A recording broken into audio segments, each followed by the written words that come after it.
2017, our board of directors approved 3 expansion projects. The first, and this is at our current location, intersection of Route 30 and 94. The first expansion is our newest Bridgewater residential neighborhood. A total of 50 additional units will be built in 3 phases. Phase 1 will have 19 units, which are currently sold and almost completed filling up. Phase 2 will have 15 units in it, which are fully reserved at this time, and expected to start construction this fall. And Phase 3 will have 16 units, which will begin construction in fall of 2016, pending 70% pre-sale ahead of time before construction can start. Second project is the construction of a new single-level memory care residence. This will be a 32-unit personal care license facility and will feature state-of-the-art environment and programs for residents with dementia. The building is being designed as 2 separate 16-unit wings that will be connected. The total square feet will be about 31,000 square feet for the building. The project is planned to start in fall of 2015, and we actually had our groundbreaking last weekend, and I was pleased that the commissioners could be in attendance for that event. The third component is expansion of our current Harmony Cafe, which is a popular eating venue located in our community center and is a hub of campus activity. That should start again later this fall with completion in spring 2016. That's a summary of what we're requesting funding for. I'd be glad to answer any questions you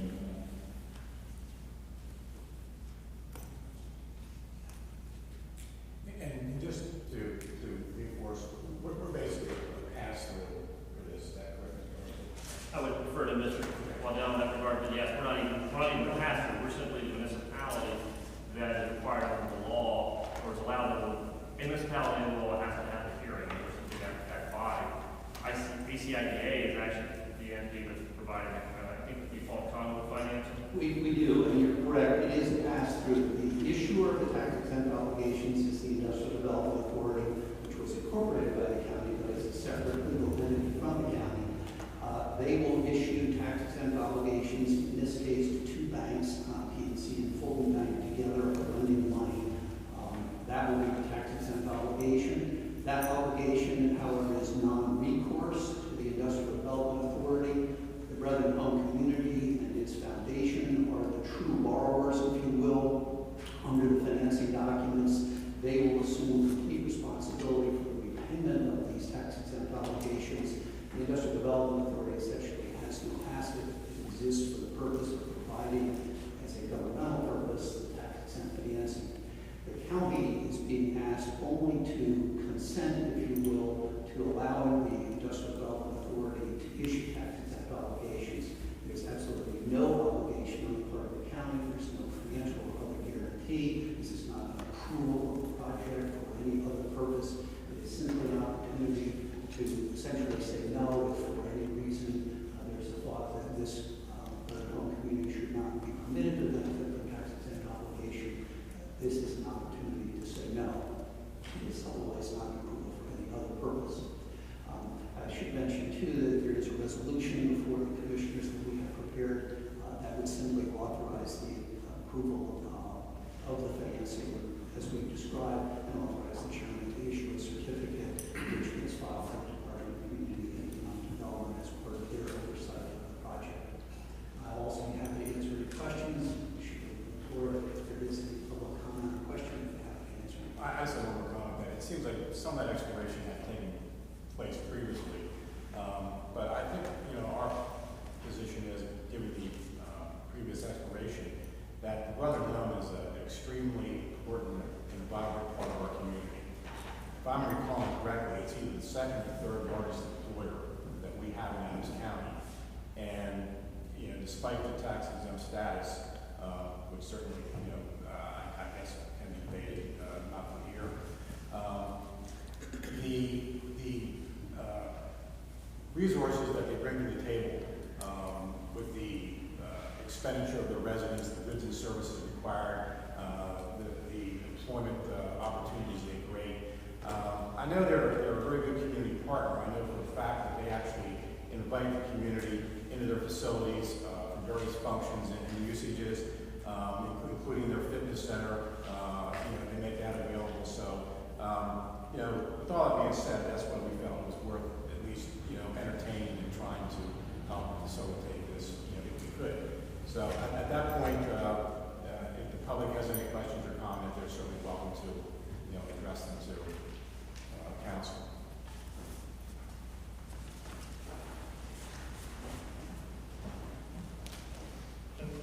Not here to speak in opposition to this, again, Paul Kelly. But I heard a lot of building projects there. I also am aware that the Brethren Village is on some of the best farmland we have in Adams County.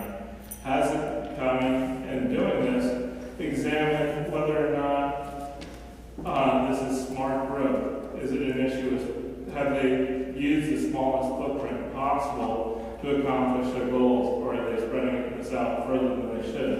Again, we have very limited resources in terms of farmland and water, and in doing this is your opportunity to make sort of shape that growth. And you both have talked about shaping smart growth and such, and I'm just asking, has it kind of considered? I don't know the answer to that. Thank you.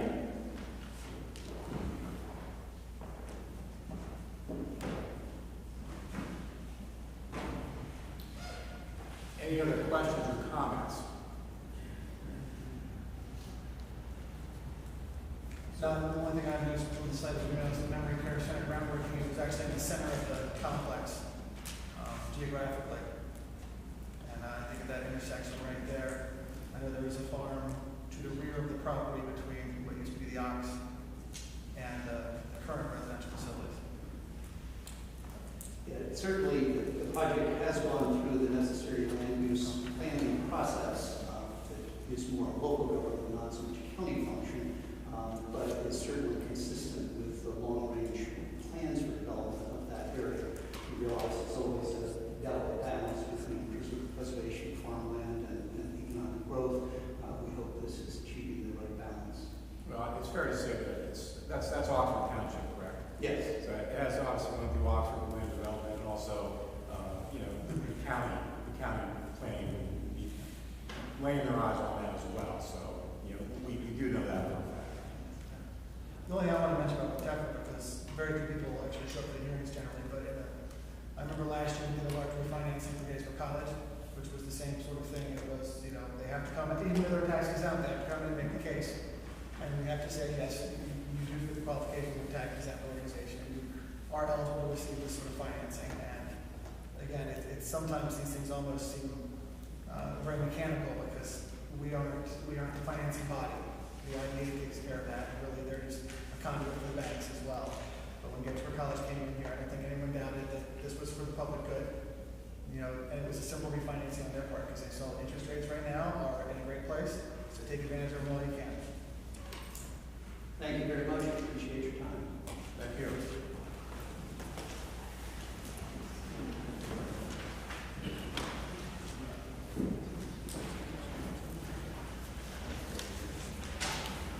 Okay, so at this time we will, no other questions or comments? Do a resolution first? There should be one in the back. You need to close the hearing.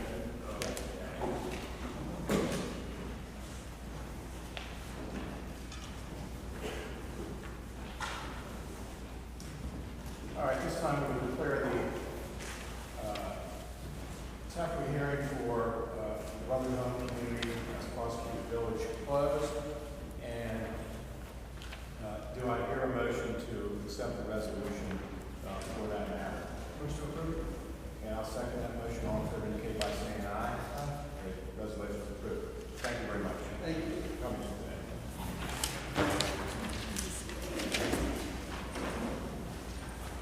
And you're welcome to stay and enjoy the rest of the meeting.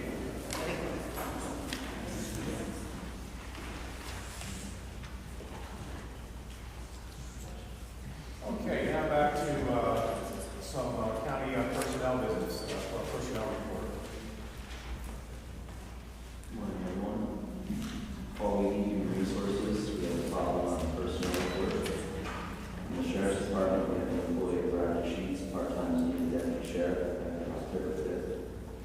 Children and Youth Services, we have the employment of two caseworkers, Heather Smith and Joseph Johnson, effective October 5th, and the separation of employment for Raymond Heinzman from Sergeant Harris County Adult Correctional Complex, effective October 16th.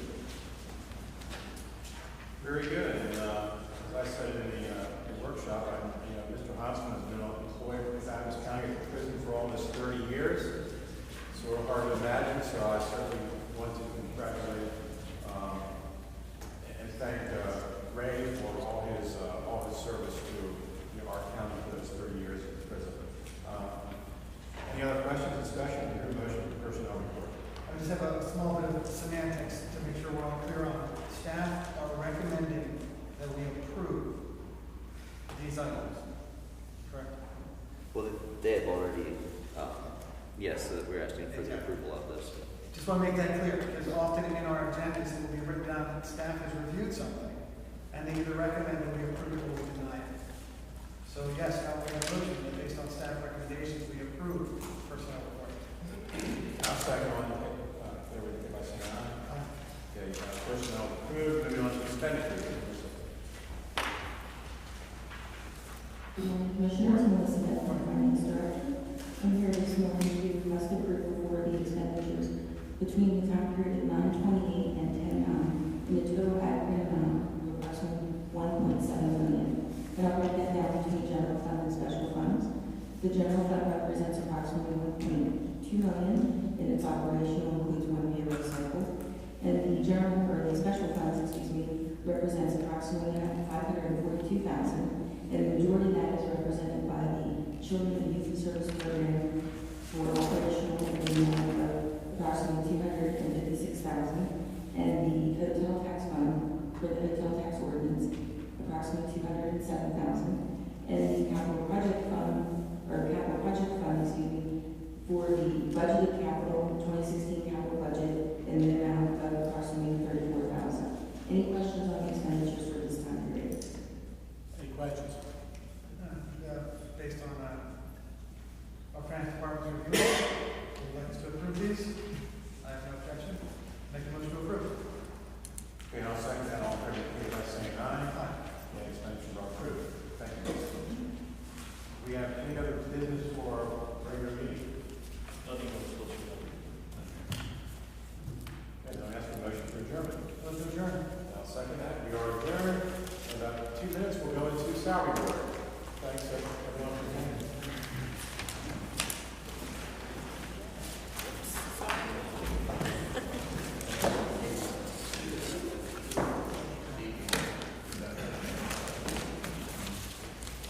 That's it.